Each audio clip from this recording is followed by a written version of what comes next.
Hello పిల్లలు, ఇక్కడున్న ఖర్జూర పండుతో ఈరోజు మనం అడిషన్స్ ఎలా చేయాలో నేర్చుకుందాం.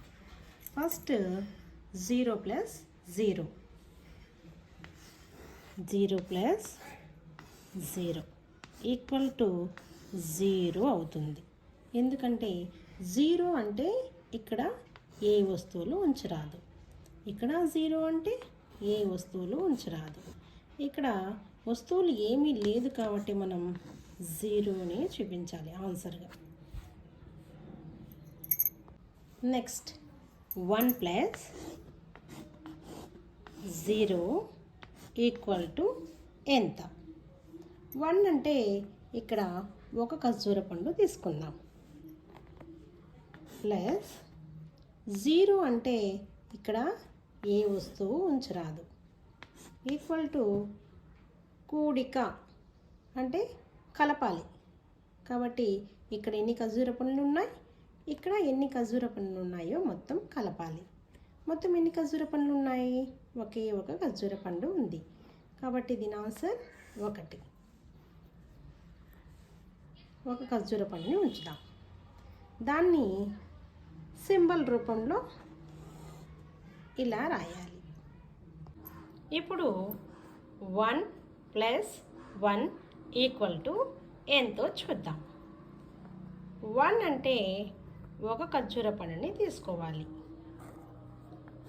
ప్లస్ మళ్ళీ 1 ఉంది కదా, ఇంకొక ఖర్జూర పండుని తీసుకోవాలి.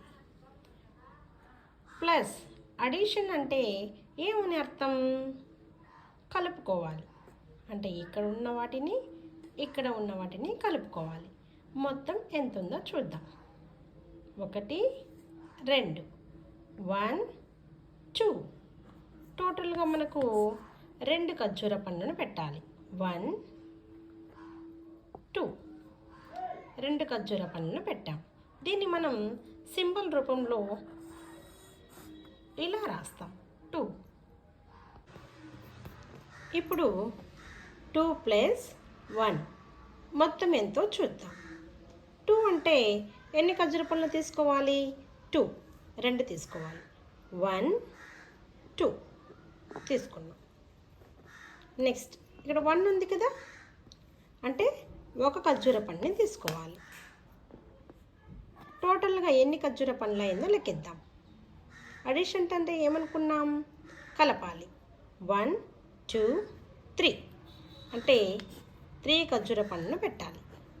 1 2 3 ఖర్జూర పండ్లను పెట్టాం.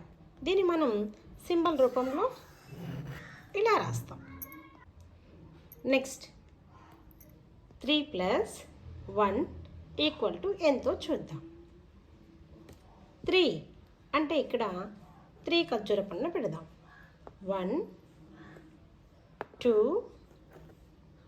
3 ప్లస్ 1 ఉంది కదా, ఒక ఖర్జూర పండుని పెడదాం. 1 టోటల్గా ఎన్ని ఉందో లెక్కిద్దాం.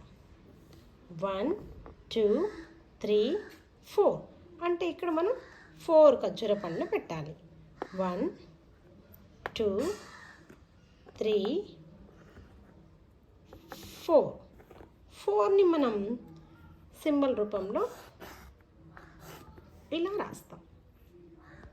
నెక్స్ట్ 4 ప్లస్ 1 ఈక్వల్ టు ఎంతో చూద్దాం.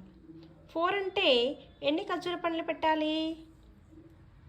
1 2 3 4 4 ఖర్జూర పండ్లు పెట్టాం.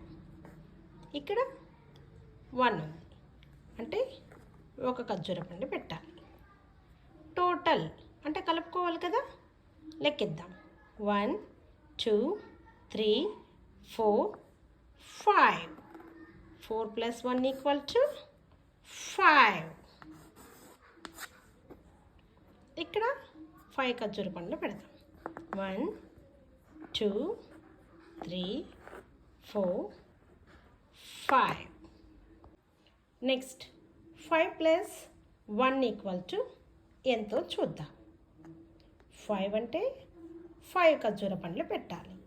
1 2 3 4 అండ్ 5. నెక్స్ట్ ఇక్కడ 1 ఉంది కదా, 1 ఖర్జూర పండు పెడదాం. 1 టోటల్ అంటే కలపాలి. ఎన్ని ఉన్నాయో చూద్దాం. 1 2 3 4 5 6. 6 ఖర్జూర పండ్లు పెడదాం. 1 2 3 4 5 అండ్ 6. దీన్ని మనం సింబల్ రూపంలో ఇలా రాస్తాం. నెక్స్ట్ ఇప్పుడు 6 ప్లస్ 1 ఈక్వల్ టు ఎంతో చూద్దాం. 6 అంటే 6 ఖర్జూర పండ్లు పెట్టాలి. 1 2 3 4 5 6.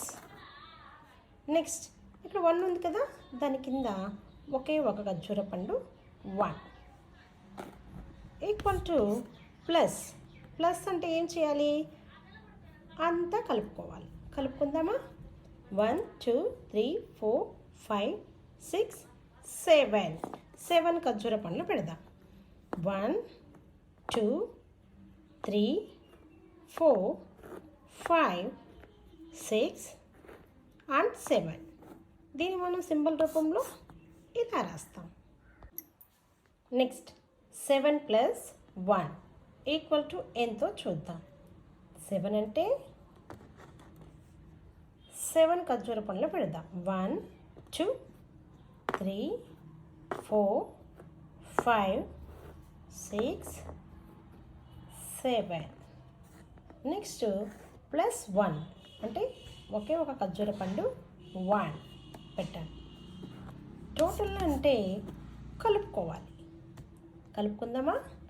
1 2 3 4 5 6 7 అండ్ 8. ఇక్కడ మనం 8 ఖర్జూర పండ్లు పెడదాం. 1 2 3 4 5 6 7 8. దీన్ని మనం సింబల్ రూపంలో ఇలా రాస్తాం. నెక్స్ట్ 8 ప్లస్ 1 ఈక్వల్ టు ఎంతో చూద్దాం. 8 అంటే 8 ఖర్జూర పండ్లు ఇక్కడ పెడదాం. 1 2 3 4 5 6 7 8 ప్లస్ 1 ఒకే ఒక ఖర్జూర పండు 1 పెట్టాను. టోటల్ అంటే ఏం చేయాలి? మొత్తాన్ని కలుపుకోవాలి. కలుపుకుందామా? 1 2 3 4 5 6 7 8 అండ్ 9. 9 ఖర్జూర పండ్లు ఇక్కడ పెడతాం. 1 2 3 4 5 6 7 8 అండ్ 9. దీన్ని మన సింపుల్ రూపంలో ఇలా రాయాలి. నెక్స్ట్ 9 ప్లస్ 1 ఈక్వల్ టు ఎంతో చూద్దాం. 9 అంటే 9 ఖర్జూర పండ్లు పెట్టాలి. 1 2 3 4 5 6 7 8 9 ప్లస్ 1 అంటే ఒకే ఒక ఖర్జూర పండు పెడదాం. ఈక్వల్ టు మొత్తం చేయాలి. ప్లస్ అంటే కలుపుకోవాలి కదా. ఇప్పుడు కలుపుకుందాం. 1 2 3 4 5 6 7 8 9 10. అంటే ఇప్పుడు మనం 10 ఖర్జూర పండ్లు పెట్టాలి. 1 2 3 4 5 6 7 8 9 10. దీన్ని మనం సింబల్ రూపంలో ఇలా రాస్తాం. Thank you.